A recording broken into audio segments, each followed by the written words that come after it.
بسم اللہ الرحمن الرحیم۔ السلام علیکم ورحمۃ اللہ وبرکاتہ۔ سمرقند سے طویل سفر طے کر کے آنے والا قاصد سلطنت اسلامیہ کے حکمران سے ملنا چاہتا تھا۔ اس کے پاس ایک خط تھا جس میں غیر مسلم پادری نے مسلمان سپہ سالار قتیبہ بن مسلم کی شکایت کی تھی۔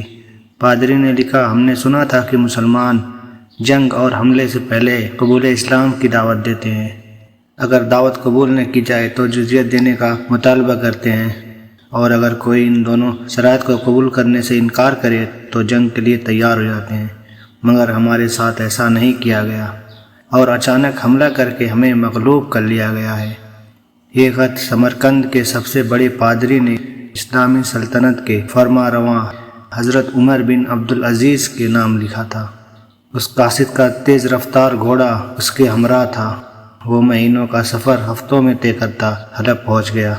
دمشق اس کی آخری منزل تھی جو اب بالکل قریب تھا، اور وہ دن بھی آیا جب وہ دمشق میں داخل ہو رہا تھا۔ دمشق مسلمانوں کا دارالخلافہ تھا۔ اس کی اپنی عظمتیں تھیں۔ بہت بڑا شہر، نہایت صاف ستھرا اور تہذیب و تمدن سے مانا جاتا تھا۔ اس قاصد کو یہ شہر سمرقند سے کہیں بڑا نظر آیا۔ پھر وہ ایک سرائے میں اترا اور اس کے مالک سے پوچھا، مہربانی فرما کر یہ بتائیں کہ امیر المومنین سے ملنے کا کیا طریقہ ہے؟ سرائے کے مالک نے کہا کہ ہمارے امیر المومنین سے ملنا نہایت آسان ہے۔ تم مسجد امیر کی طرف چلے جاؤ، وہاں کسی بھی شخص سے ان کے گھر کا راستہ پوچھ لینا۔ وہاں کوئی پہرے دار نہیں ہے اور نہ ہی ملاقات پر کوئی پابندی ہے۔ وہ مسجد امیر میں داخل ہوا۔ ایسی خوبصورت عمارت اس نے آج تک نہیں دیکھی تھی۔ اسے اپنی آنکھوں پر یقین نہیں آ رہا تھا۔ اس نے خیال کیا کہ شاید یہ شاہی محل ہے۔ چنانچہ اس نے ایک شخص سے پوچھ لیا۔ اس کے لہجے اور شکل سے معلوم ہو رہا تھا کہ وہ اس شہر میں اجنبی ہے۔ اس شخص نے کہا، کیا تم قصر خلافت کے بارے میں جاننا چاہتے ہو؟ مگر کیا یہ قصر خلافت نہیں ہے؟ نوجوان نے تعجب سے پوچھا۔ اس شخص نے مسکراہٹ بھرے لہجے میں کہا، نہیں میرے اجنبی دوست، یہ تو اللہ کا گھر ہے، اسے مسجد کہتے ہیں۔ چنانچہ دمشق کے لوگوں سے شہنشاہ وقت کی قیامگاہ کا معلوم کرتے کرتے وہ قاصد ایک ایسے گھر جا پہنچا کہ جو انتہائی معمولی اور خستہ حالت میں تھا۔ ایک شخص دیوار سے لگی سیڑھی پر چڑھ کر چھت کی لپائی کر رہا تھا، اور نیچے کھڑی ایک عورت گارا اٹھا کر اسے دے رہی تھی۔ جس راستے سے آیا تھا واپس اسی راستے سے ان لوگوں کے پاس جا پہنچا جنہوں نے اسے راستہ بتایا تھا۔ اس نے لوگوں سے کہا، میں نے تم سے اسلامی سلطنت کے بادشاہ کا پتہ پوچھا تھا، نہ کہ اس مفلوق الحال شخص کا جس کے گھر کی چھت بھی ٹوٹی ہوئی ہے۔ لوگوں نے کہا، ہم نے تجھے پتہ ٹھیک ہی بتایا تھا، وہی حاکم وقت عمر بن عبدالعزیز کا گھر ہے۔ قاصد پر مایوسی چھا گئی اور بے دلی سے دوبارہ اسی گھر پر جا کر دستک دی۔ جو شخص کچھ دیر پہلے تک لپائی کر رہا تھا وہی اندر سے نمودار ہوا۔ اس کا خیر مقدم کیا اور اس کا حال پوچھا، نیز آنے کا مقصد معلوم کیا کہ بتاؤ تمہارا مسئلہ کیا ہے۔ اس نے عظیم سپہ سالار قتیبہ بن مسلم کے خلاف مقدمہ دائر کیا کہ ہمارے ملک پر مسلمانوں نے زبردستی قبضہ کر لیا ہے۔ یہ دھوکے سے قبضہ ہوا ہے۔ نہ تو اعلان جنگ ہوا اور نہ ہی ہمیں اسلام کی دعوت دی گئی۔ ہمارے ساتھ سراسر ظلم ہوا ہے۔ عمر بن عبدالعزیز رحمۃ اللہ علیہ فرمانے لگے، اللہ کے نبی علیہ الصلاۃ والسلام نے ہمیں ظلم کرنے کا حکم نہیں دیا، بلکہ عدل و انصاف کرنے کی تلقین کی ہے۔ اس میں مسلم اور غیر مسلم کی کوئی تخصیص نہیں ہے۔ آپ رحمۃ اللہ علیہ نے خط پڑھ کر اسی خط کی پشت پر لکھا، عمر بن عبدالعزیز کی طرف سے سمرقند میں تعینات اپنے عامل کے نام ایک قاضی کا تقرر کرو جو پادری کی شکایت سنے۔ مہر لگا کر خط واپس قاصد کو دے دیا۔ سمرقندی واپس ہوا۔ پھر ایک دن آیا جب وہ سمرقند میں داخل ہو رہا تھا۔ وہ سیدھا پادری کے پاس گیا کیونکہ اسے معلومات دینی تھی۔ پادری کے پاس پہنچ کر قاصد نے خط کا جواب اور ملاقات کا حوال جب پادری کو سنایا تو پادری مایوس اور افسردہ ہو گیا۔ اس نے سوچا، کیا یہ وہ خط ہے جو مسلمان کے اس عظیم لشکر کو ہمارے شہر سے نکالے گا؟ انہیں یقین تھا کاغذ کا یہ ٹکڑا انہیں کوئی فائدہ نہیں پہنچا سکے گا۔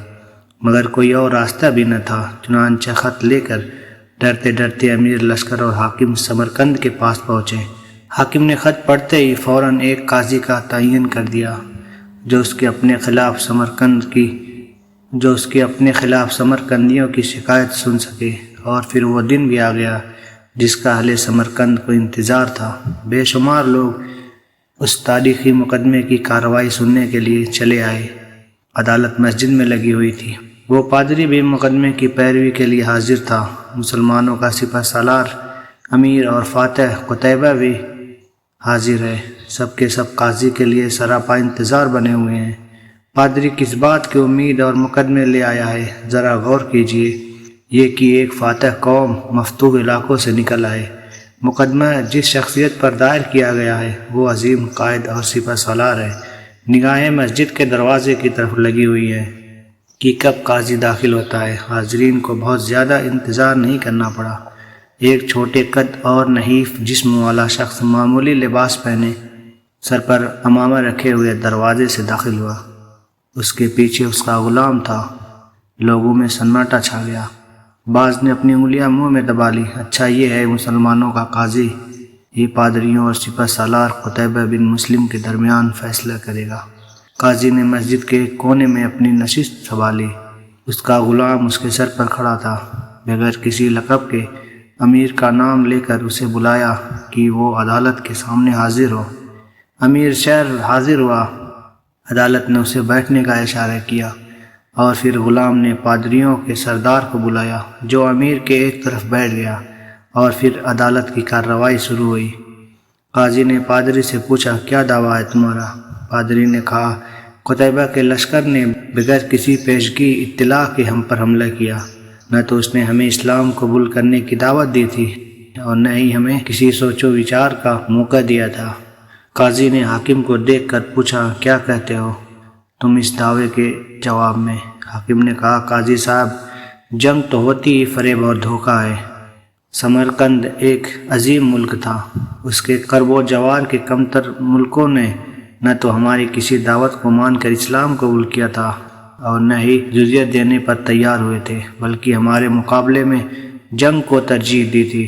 سمرقند کی زمین تو اور بھی سرسبز و شاداب اور زور آور تھی۔ ہمیں پورا یقین تھا کہ یہ لوگ بھی لڑنے کو ہی ترجیح دیں گے۔ ہم نے موقع سے فائدہ اٹھایا اور سمرقند پر قبضہ کر لیا۔ قاضی نے حاکم کی بات کو نظر انداز کرتے ہوئے دوبارہ پوچھا، میری بات کا جواب دو، تم نے ان لوگوں کو اسلام قبول کرنے کی دعوت، جزیہ یا پھر جنگ کی خبر دی تھی؟ حاکم نے کہا، نہیں قاضی صاحب، میں نے جس طرح پہلے ہی عرض کر دیا ہے کہ ہم نے موقع سے فائدہ اٹھایا تھا۔ قاضی نے کہا، میں دیکھ رہا ہوں کہ تم اپنی غلطی کا اقرار کر رہے ہو۔ اس کے بعد تو عدالت کا کوئی اور کام رہ ہی نہیں جاتا۔ اللہ نے اس دین کو فتح اور عظمت تو عدل و انصاف کی وجہ سے ہی بخشی ہے، نہ کہ دھوکہ دہی اور موقع پرستی سے۔ میری عدالت یہ فیصلہ سناتی ہے کہ تمام مسلمان فوجی اور ان کے عہدیداران اپنی بیوی بچوں کے ساتھ اپنی ہر قسم کی املاک اور مال غنیمت چھوڑ کر سمرقند کی حدود سے باہر نکل جائیں، اور سمرقند میں کوئی مسلمان باقی نہ رہنے پائے۔ اگر ادھر دوبارہ آنا بھی ہو تو بغیر کسی پیشگی اطلاع و دعوت کے اور 3 دن کی سوچ وچار کی مہلت دیے بغیر نہ آیا جائے۔ پادری جو کچھ دیکھ اور سن رہا تھا وہ ناقابل یقین تھا۔ چند گھنٹوں کے اندر ہی مسلمانوں کا عظیم لشکر قافلہ در قافلہ شہر کو چھوڑ کر جا چکا تھا۔ سمرقندیوں نے اپنی تاریخ میں ایسا کبھی نہیں دیکھا تھا کہ جب طاقتور فاتح قوم کمزور اور مغلوب قوم کو یوں دوبارہ آزادی بخش دے۔ ڈھلتے سورج کی روشنی میں لوگ ایک دوسرے سے سرگوشیاں کرنے لگے کہ یہ کیسا مذہب اور کیسے پیروکار ہے۔ عدل کا یہ معیار کہ اپنوں کے خلاف فیصلہ دے دے اور طاقتور سپہ سالار اس فیصلے پر سر جھکا کر عمل بھی کر دے۔ تاریخ گواہ ہے کہ تھوڑی ہی دیر میں پادری کی قیادت میں تمام شہر کے لوگ گھروں سے نکل کر لشکر کے پیچھے سرحدوں کی طرف دوڑے اور لا الہ الا اللہ محمد الرسول اللہ کا اقرار کرتے ہوئے انہوں نے گھوڑوں کی بانگیں پکڑ لی اور منت و سماجت کرنے لگے، خدا را اس ملک سے واپس نہ جائیں، ہمیں اسلامی عدل و انصاف کی ضرورت ہے۔ ہم نے اپنوں کا راج دیکھا، ان کے ظلم و ستم سے ہم خوب واقف ہیں۔ آپ سب لوٹ آئیں اور پھر تھوڑی دیر کے بعد مسلمان فوج واپس ایک مفتوح شہر میں داخل ہو گئی۔ کوئی حاکم و محکوم باقی نہیں رہا، کوئی غالب و مغلوب نہیں رہا، تمام کے تمام اسلامی اور دینی بھائی بن گئے۔ اس طرح سمرقند کی سرزمین میں اسلام کی دولت داخل ہو گئی اور پھر اس میں سے کبھی یہ دولت نہیں نکل سکی۔